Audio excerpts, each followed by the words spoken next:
Alright, so it's getting dark. I've just been cutting my ice block up into smaller pieces. You can see, haven't eaten yet or anything. Had to go back into town to get ice. But anyway, I'll tell you, there's something funny I've been thinking about with Canada and the situation that exists right now between Canada and the United States, and just the level of contradiction and just out and out bullshit that we have to listen to here. And people are seriously saying this stuff. People will express two thoughts, one of which cancels the other out with regard to this thing.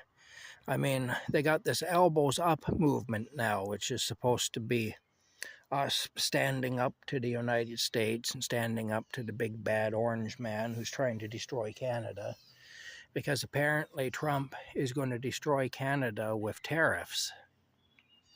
But then in the next breath, the same people will tell you, but we don't need the United States.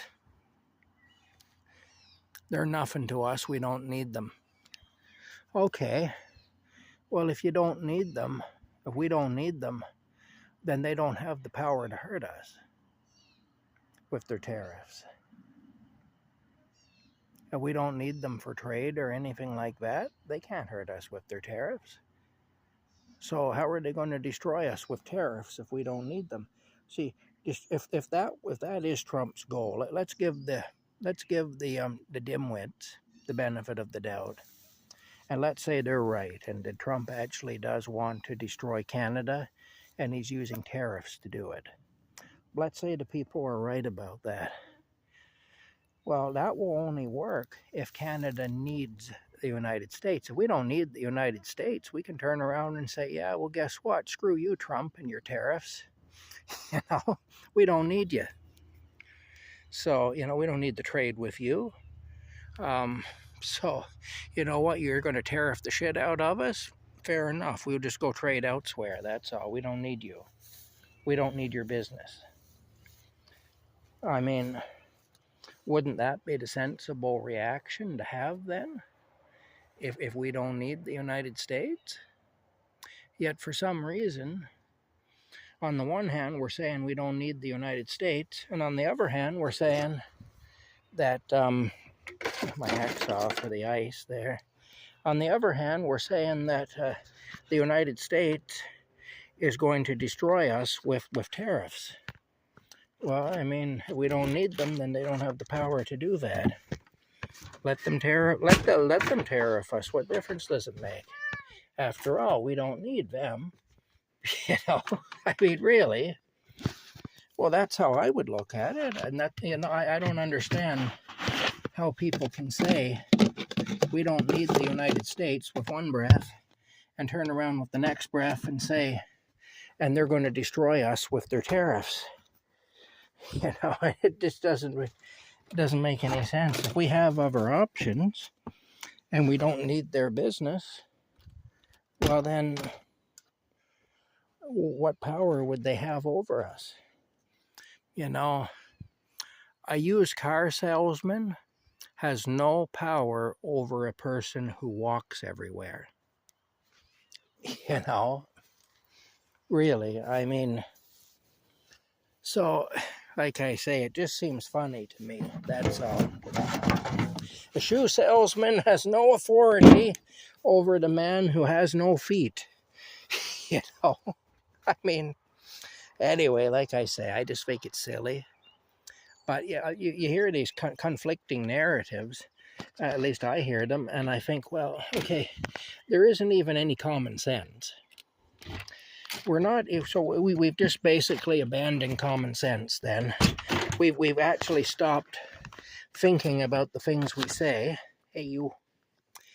All right, we're not even going to think about the things we say anymore. We're just going to abandon all common sense, because who needs that anyway? And we're going to,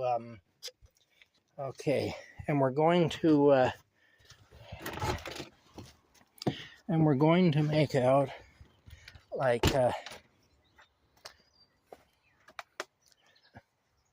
Like we can just speak contradictory things, and whatever we say will be true, even though it's contradictory. Even though one thing we say, we speak one sentence, and then the next sentence to come out of our mouth is a direct contradiction of what we just said. I mean, yeah. Anyway, you know, that's how crazy people operate. No, you can't blame crazy people because they're crazy, and you can't expect crazy people to operate in a rational way. In fact, when a crazy person does operate in a rational way, okay, you're kind of standing where I need to go, sweetie. When a crazy person does operate in a rational way, we give them credit. We say, wow, the crazy guy actually had a cogent thought. You know, we need to acknowledge that. That's a very important thing there that just happened. It's a very significant thing, and we need to acknowledge it. We need to give the crazy guy credit for having a cogent thought. So, anyway, like I say, crazy stuff. Elbows up. I don't even know what that means, elbows up. I know going back to the old days in street fights, you know, men getting in the street fights would often fight with their elbows.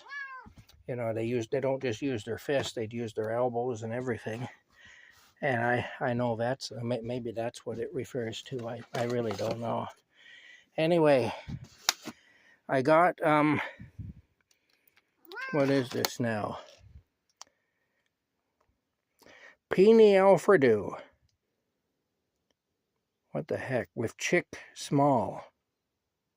Okay. So what is this? Alfredo's small penis? When he was with a chick? I don't get, this is just weird. I hope not, because that'd be pretty gross to be eating. It would be. I do not want to eat Alfred's small penis, Rocky. Give that a sniff. Tell me what you think. Is it good? Yeah. The way they... Peony Alfredo with chick small. Okay. Alfredo's small peony. Yeah. Well, he managed to get himself a chick, even with his small peony. So, good for Alfredo. I give Alfredo credit. You know, Alfredo must have something to offer other than a huge and significant member to have gotten himself a chick. Yeah. All right. See, I can say things like that because women already are kind of mad at me, so I can say things like that. Yeah. Anyway, here we go now. Let me take everything out of here. Holy smokes, Rocky, you're beautiful. You are. You are so beautiful. You're my most beautiful boy in the whole world of cats who are Rocky cats, you know. You are. Yes, you are. Okay, this is my donut that I didn't eat, so I'll put it back here. Didn't eat it today. I'll eat it probably tomorrow. Yeah. Oh my goodness, Rocky. All right, that's it for now. That's enough crazy talk and controversial stuff and everything. I just felt like I needed to say that because it's been a source of frustration for me for quite a while. The way people in Canada are speaking things that directly contradict other things they speak, yet for some reason they don't understand that they're doing that. Okay, bye-bye, bye-bye.